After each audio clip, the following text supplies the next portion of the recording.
Welcome back to AI Searched, the podcast about AI and machine learning. We're so excited to have Kristina Sorić here with us today, PhD and professor at RIT Croatia and owner of small consultant firm LUYOUMA.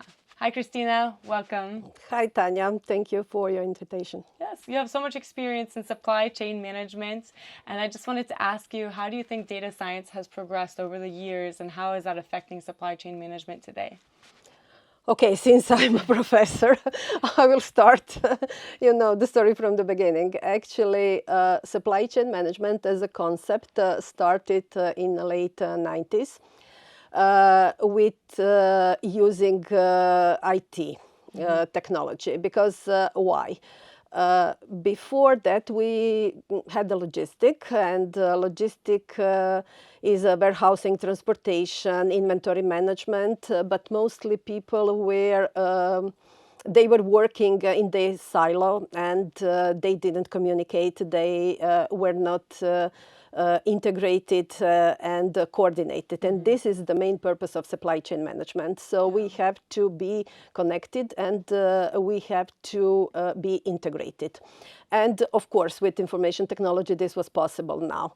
And before, companies were collecting data, but they didn't benefit from this data because they collecting data, but they didn't use them very intensively. But now with information technology, actually everything is possible.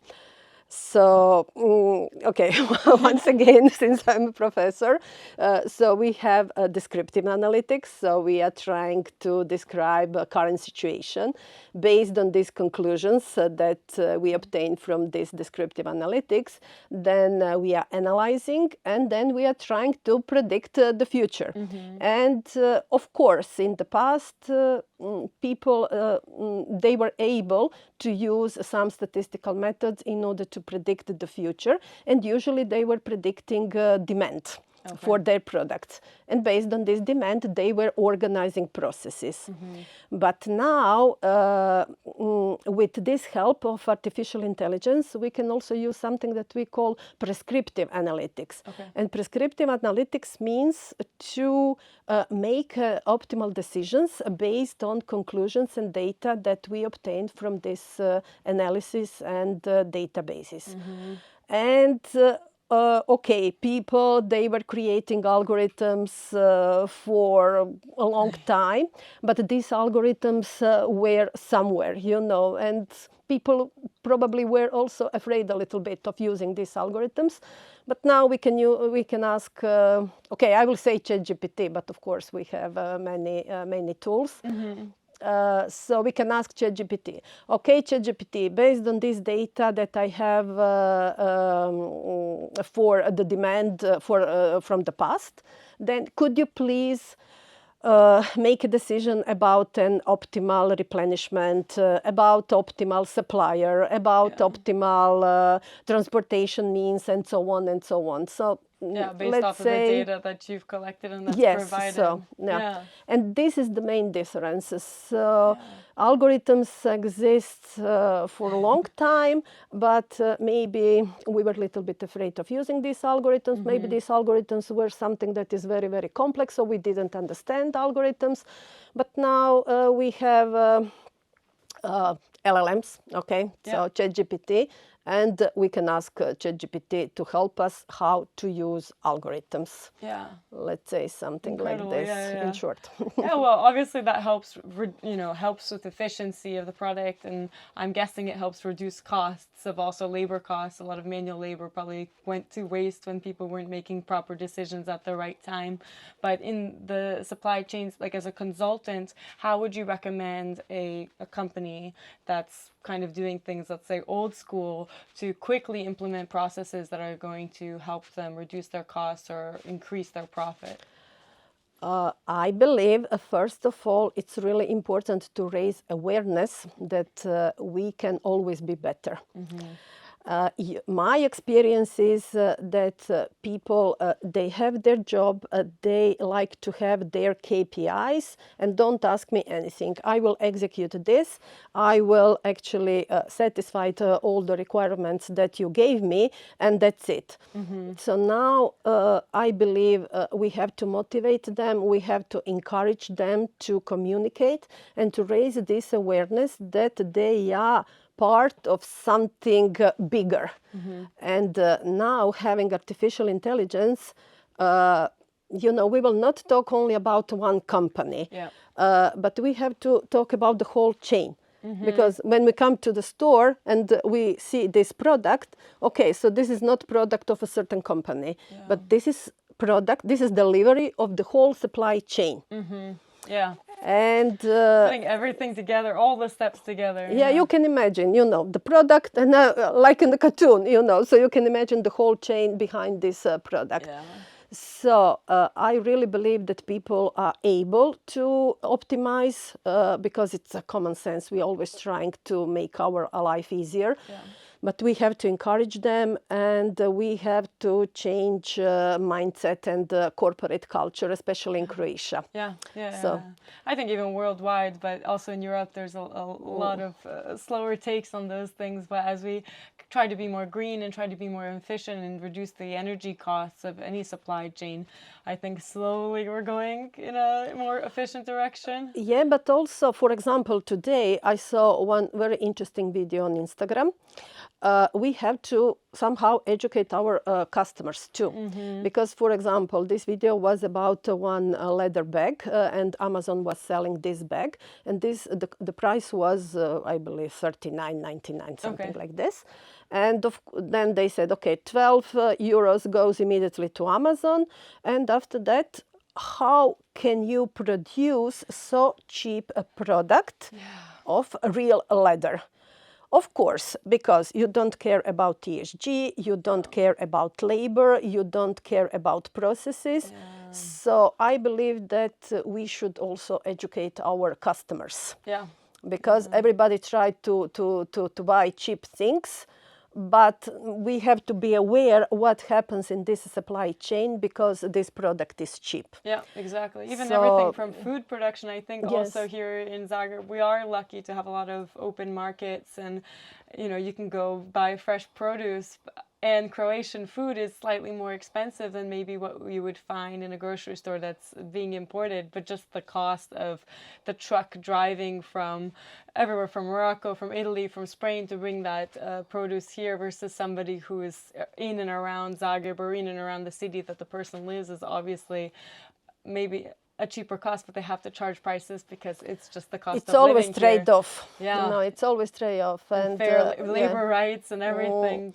We are actually gaining on one side and we are losing on the other side. So it's a question of an optimal combination of all these criteria. Yeah, I think customers in general in any industry, they are kind of the driving force. Like with every purchase you make, whether that's 5 euros or 1,000 euros, you're making a decision in the whole circle. And I think us as consumers, we don't know if the shoe is $10 or $1,000, why?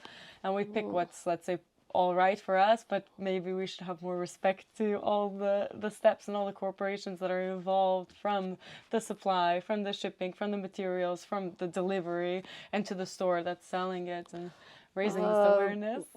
Now, I remember, when I'm trying to talk to the people from business practice, then I'm always trying to motivate them to do storytelling and to actually present stories from supply chain. Even with kids, because artificial intelligence, okay, from technical point of view, we will be more efficient, we will make decisions actually faster because artificial intelligence will help us, but I really believe that we have to learn how to use this artificial intelligence, and we have to be aware that we have to use artificial intelligence. Artificial intelligence has to serve to us. And because of this, we have to change our mindset. And when I see my students and also people from business practice, they expect from artificial intelligence to solve all their problems. No, you have to learn how to use this artificial intelligence in a smart way. And in order to use it in a smart way, you have to have a knowledge from the background or what is behind these algorithms and so on. So I'm always trying, when I talk both from business to the people from the business practice and my students, I'm always trying to show them that actually what artificial intelligence does is something that they can do. But artificial intelligence is faster. Yeah, exactly. It's just an extension of your mind, of your intelligence. And I think artificial intelligence is only as smart as you are, and it can just compound that data faster. Because by the time I go through 100 Excel spreadsheets with all that data and make connections, I might spend the whole night on the floor with papers all around me. And little chatbot can do it in a few seconds. Okay, I really believe that we need this kind of stories to raise awareness and somehow to, because there is this mystic element about artificial intelligence. But okay, first of all, maybe this is not intelligence, okay? But artificial intelligence is doing what we are doing. So once again, that's a computer calculator, which we could be a human calculator and go from there. What do you think in the next, let's say 5 years, that's a big scope, I think we'll see a lot of people that I've been talking to, they're kind of predicting development in robotics, especially for logistics, and smarter and smarter LLMs, as well as smarter and smarter like computers that will be able to quickly render data. How do you think that's going to affect supply chain management, and where do you think we're going to be at in 5 years? I really believe that the development will be very fast. And because of this, we have to learn how to use this artificial intelligence.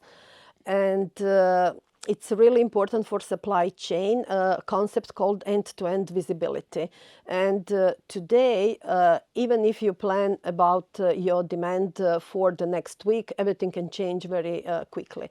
So people, actually, we have to learn how to be agile, how to adapt to these new situations very quickly. And artificial intelligence will help us. And artificial intelligence will help us also to have this overview. Because now we can see, even if we order something from China, then we can track all this.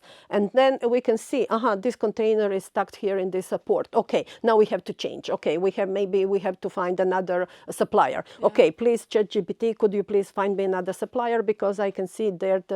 Even maybe ChatGPT, your system can do it immediately. But we have to monitor, maybe we have to guide, because of course artificial intelligence works based on data that they have in the system, but maybe we know something else. Exactly. So I really believe that, finally, because I have been creating these algorithms for 30 years, let's say, and I was a little bit frustrated because nobody didn't want to listen to me. But now, finally, we will use these algorithms, and I'm happy because people don't have to be afraid of these algorithms, because ChatGPT will connect, as you said before, these algorithms. So I really believe that artificial intelligence will contribute, because it will help us in supply chain to be more agile and flexible and faster in making decisions when something unpredictable happens. With all these disruptions. And today everybody's talking, what to do because we have all these disruptions and so on. Don't worry. Because you will have artificial intelligence, and what is important? Important is that we are aware that something unpredictable can happen in 1 second. Exactly. Yes. And but then we have to figure out how to handle this situation. So it's completely actually different mindset from the mindset that we have now, because in our educational system they actually teach us this is your task, then slowly you can solve this task, you have 1 week. And my students asking me, professor, could you please give me 1 week for this task?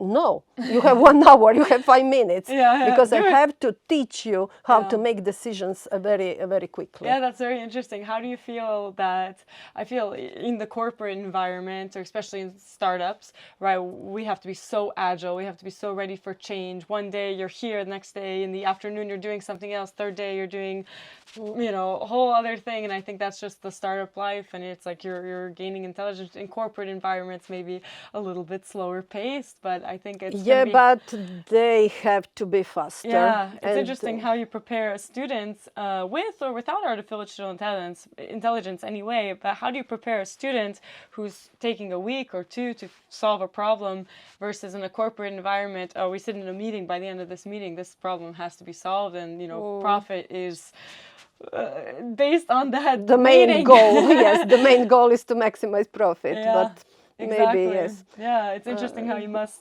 kind of from a young age train people to have a little bit more larger overview, and not, let's say, back in the old days that you're a factory worker and you have one task to screw one thing. We're going to have to become a little bit more Yeah, students are well-rounded. not very happy with this, but okay, they will change. Very great. Thank you so much, Kristina, for all the great insights about supply chain management. I'm really excited to keep following your work and all the algorithms getting put together to see what's going to happen next few years. Thank you, Tanya, for giving me this opportunity to talk, because I like to talk about supply chain and artificial intelligence in supply chain. Yeah, Thank you. Beautiful work. Yeah. You can watch our podcast on YouTube, Spotify, and Apple under AI Searched. Thank you.